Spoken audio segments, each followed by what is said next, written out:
Sorry sorry পারি না শব্দ নাই বেড়া, একটু মন হইতেছেন আর কি ওইটাই সাহস কইরা এরপরে সবাইকে মন হয় আমি কোরআনে হাফেজ হই, পারি না কিন্তু বেশি কিন্তু ভালো করে পড়তে পারি না। সরি মান কুল মান সব হারাইয়া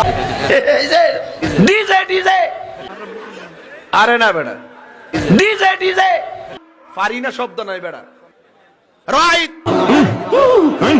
ডিজে ডিজে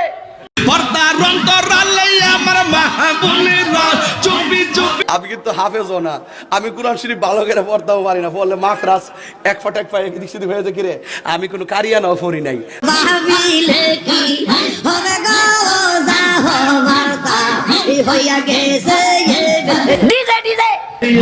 এখনো ভাবিলে কি হবে গো